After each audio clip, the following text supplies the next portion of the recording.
I'm going to start out with, I don't know what I'm doing here. I don't know where I'm going. I have a basic concept, but I'm completely making up as I'm going.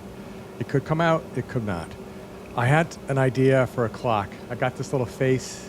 It's about a 3-inch, 3.5-inch base. I don't know what to do with it. I want something that'll sit on a desk. I want to make it on the lathe. I have this piece of maple.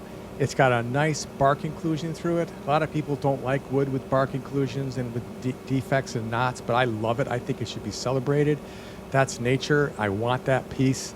So I want to incorporate this nice, modern, functional piece in this rustic kind of bark included piece of maple burl and make something that I can put on my desk and make it on the lathe and do it quickly because I need a video. Okay, so I need to start with a circle. So I've taken it to the bandsaw on my circle cutting jig, and I'm going to cut a circle out of this. So you can see that it's not flat. You can see it's not sitting on that piece of plywood very smoothly. So when I get to the lathe, I'm going to have a little bit of work to do by flattening this out and getting myself to turn true and to have the two sides be parallel. I've loaded it into my mini mega jaws, and I need to make each side parallel. As you can see there, it's not running true. It's got a big wobble to it. So I need to take that wobble out. Probably could have used a disc sander, but it's got a lot of pieces of wood sitting on it, and I didn't feel like bringing it off. And I wanted to make this on the lathe, so I'm making it on the lathe. I removed the bulk of the material with a straight cutter, but that doesn't give me the best surface. It tends to require a lot of sanding. This negative rake wide mouth does a much better job. You can see there it's getting those nice thin shavings, which is good. This burl is really kind of nasty, so it's kind of going all directions. And this wide mouth, it gives me something to register against the surface and gives me a much flatter surface. And all that with less sanding, so that's always good. As I work this piece and get to know it, I'm really still not sure where I'm going. I'm still making it up. There you can see the bark inclusion there. I think the piece is too wide. I'm going to need to make it narrower, but I need to make the face run true, and I'm going to need to make the sides run true, the edges. That's going to be a little bit harder because I have to grip it. So right this second, I'm going to make this face and as much of the edge as I can run true. Then I'll flip it around and finish the rest off. Then I'll make my final design decision. Right now, I'm just getting to know it. Like I said, I need the edge to run true, so I pulled up the bowl gouge.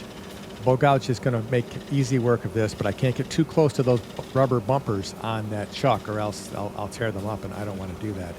I can also do a little scraping with the bowl gouge. It does a little better job than the carbide and tries to minimize any sanding. You know, I love sanding. At some point, I bought this huge Forstner bit, which I think is 3.5 inches, which is the size of the base of the clock piece. I have never used it. When it arrived, I'm like, what were you thinking? This is too big, but I threw it in a drawer. But it fits the clock piece. So I don't know, I'm gonna try and use it here. If it won't turn, if the lathe won't handle it because it's so big, the lathe just grabs it. That's why I've got my hand on there trying to stabilize it because it's just spinning it around. If I can get it to work, I will. If I can't, I at least kind of know where the outline is and I can take a carbide and dig the rest of that recess out. Is it a recess or a dado? I know people are all over me in the comments for not knowing what it's called. You can hit me again in the comments. It's okay. It doesn't bother me. I don't know what it is. I'm going to call it a recess that I insert the clock piece into. This is really not designed. This is where I'm going to do it. It's going to be inserted. Design comes for the rest of it. So just to be certain, I'm going to stop it, clean any chunks out of there, and see if the clock piece fits. And it does. It's a little bit tight. I'm going to have to do a little sandpaper or just a little bit of a scrape on the outside to make it work. But it looks like it's going to work, but I'm nowhere near deep enough, and I'm going to have to keep going. And there you can see that bark inclusion again. This piece is going to be spectacular.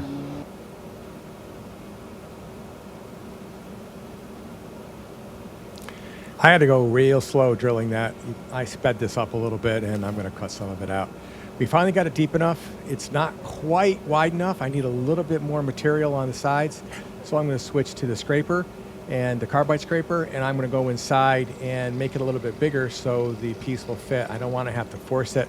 I want a nice friction fit where I can pull it off, but I don't have to squeeze it. With the recess just the right size, not too tight, not too loose. The piece just goes in, but it doesn't fall out. I come to my first design decision. I'm not sure where I want to go. I think the wood is too big. I think the diameter is too big. In editing, I don't think it looks that bad. In person, I didn't like it at all. So I'm going to mark a pencil here for what I think should be the new diameter, and I'm going to reduce this down to that size. Now I have to do it one side at a time because the chuck, I'll hit those bumpers on the chuck. Of course, I'm going to get this all set up, and I'm not going to press record. So we're going to fast forward here to when I boom. It's all done. Look at that. Do the magic. Let's all close our eyes now and pretend we saw him cut it. He used a bowl gouge. He reduced the size down. Blah, blah, blah. There it is. Yada, yada, yada. Ready to go. So I'm going to sand this down. Now, I had to do the front half first. Then I'll flip it around and do the second half and true it up. From a design perspective, I'm liking the bark inclusion.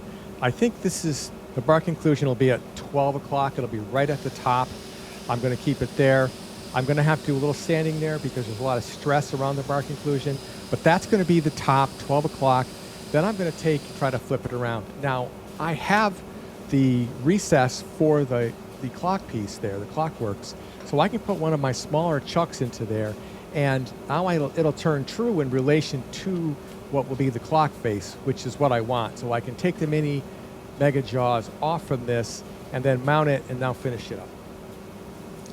I'm going to mount it in this little baby chuck. I don't use it much, but when I need it, and this is a perfect application for it. Okay, like I said earlier, I'm making this up as I go. One of the design alternatives I thought right here was putting like an OG, making the back bigger than the front and kind of transitioning into the clock piece, but then it wouldn't sit on a desk. That would make it a wall clock, and I think the timepiece is too small for a wall clock. I want a desk clock. So wall clock's a different project. I'll do that one in the future. This one, I'm going to make this into a disc with a flat edge that I can sit on a desk and use for my timepiece.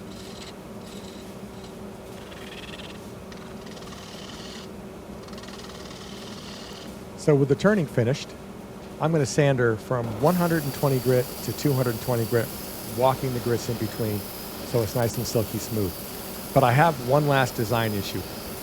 I thought it for a second, it tripped me up, and I made a mistake because it's a round disc. If I put it on my desk, it's going to roll away. It's also 90 degrees at the top of my desk. It's going to be hard to see the face. My solution to this is to cut a flat spot on the bottom so it'll lean back like 10, 15 degrees or whatever that piece of scrap I found. So it'll lean back. I can then not roll off my desk. It'll sit still. So that flat spot is the place that'll register. It'll sit, and I can see the clock because it'll lean back. See, I'm kind of doing it there, trying to make sure I have this, and then we'll be good to go.